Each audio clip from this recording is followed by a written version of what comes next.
From 5 News, this is breaking news.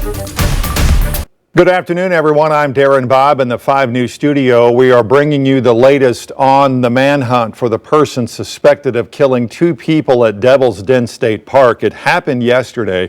Police across the area and the state asking questions and sharing concern about this brazen attack in broad daylight at this very popular state park. Our team is here to walk you through what we have confirmed and what we are still working to learn right now. So let's get to the latest information that we have as this manhunt continues. Arkansas State Police tell us the Criminal Investigation Division has cleared the scene at Devil's Den State Park. It's located, of course, off Highway 74. It's about 25 miles south of Fayetteville. State park rangers and other law enforcement, though, are still at the park making sure that park is secure. Now, according to State Park's website, all trails at Devil's Den are now closed, at least for now. Meanwhile, the FBI's Little Rock office says it is in communication with Arkansas State Police, and they are ready to assist if they are needed and get called in. Now, ASP will tell us the victims are a 43-year-old man and a 41-year-old woman. Their bodies being taken to the state crime lab to determine a cause of death. That may take several days. Now, investigators still have not identified the victims. 5 News did, though, obtain police scanner audio that helps shed some light on yesterday's response to Devil's Den.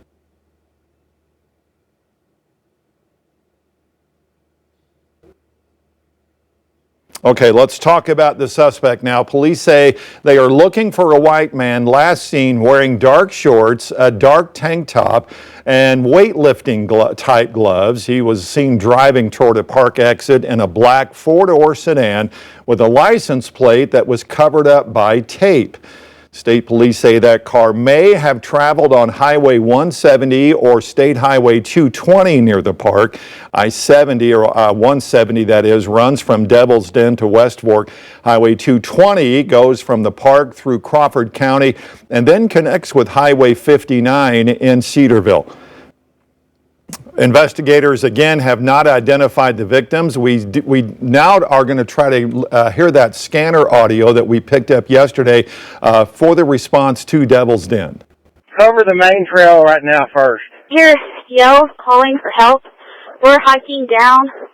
10-4, we're hearing them too towards the end of the lower part of the Devil's Den Trail. Try to relay to the office that we found the victims down here. They're on the lower Devil's Den Trail. I've got two bodies down here. And again, that was a male and female in their early 40s they found there. And as you might imagine, Devil's Den really busy at this time of year as this all unfolded. A summer day, Saturday afternoon. We're hearing new reaction from some of the people who witnessed law enforcement's presence at the park.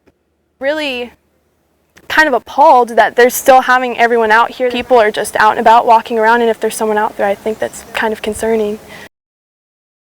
5 News reporter Bo Russell captured that interview not long after you were the first one to get there at the scene yesterday. So let's talk about the folks that you visited with. You visited with some campers, people who were there. What was that emotion like? Yeah, well, you know, it wasn't hard to find people, right? The campgrounds are full of people, and when I pulled up, they saw me pull out the camera, and they were like, oh, we want to talk about this. You know, everyone was pretty freaked out. There was not a lot of information being shared, a lot of theories being thrown around, but no one really knew what was going on, and like we just heard, you know, they were concerned, should we still be here? You know? So you got there, and when you got there, there was this huge police presence. When you got there, though, it was a little difficult getting in and out, especially into the park, and not a lot of information, understandably, was being released by the time you got there. Yeah, absolutely. Well, you know, as you enter Devil's Den, it's a long, windy drive down in there, and you lose cell service. So, you know, I'm kind of just going off. We heard there was a phone call to 911. We knew something may have happened. But once I started heading down in there, all information was cut off. So I was kind of going in blind. Immediately, there was a large police law enforcement presence. So I went straight to them, and pretty immediately they were like, turn around. You know, they weren't going to share any information.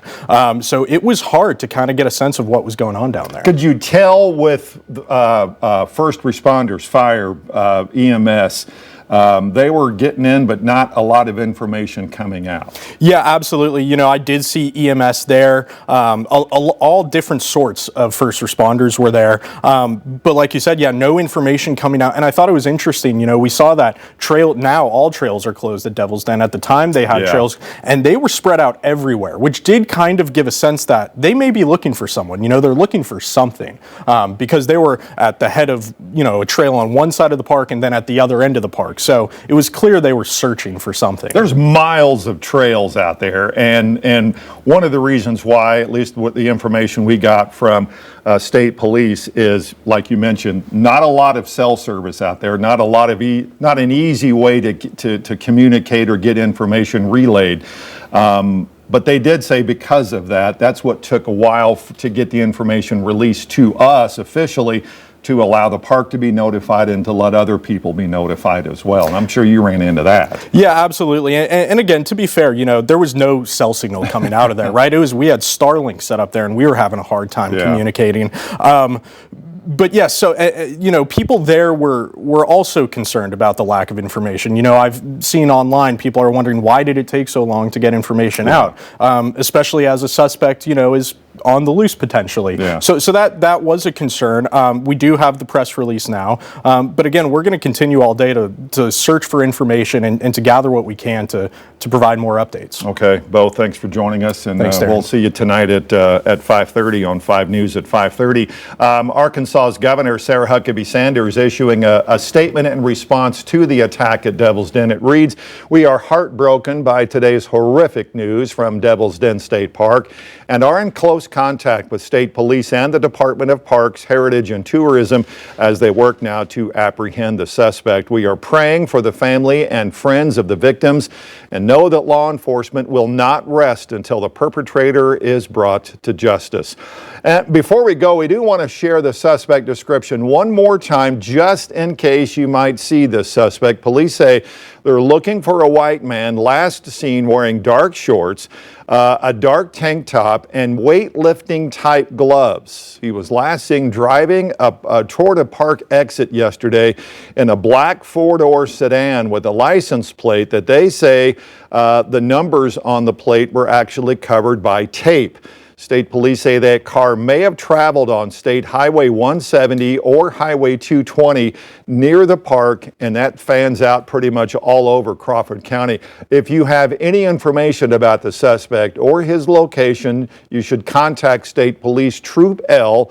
They're at the number of your screen, the bottom of your screen there, 751-6663. Of course, our coverage continues here on 5 News Plus and all 5 News digital platforms throughout this Sunday afternoon.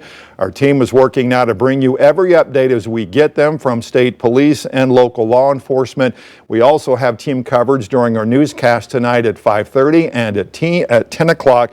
So for now, for Bo Russell and the 5 News team, I'm Darren Bobb. Thanks for joining us. We will see you tonight at 5:30 over on 5 News.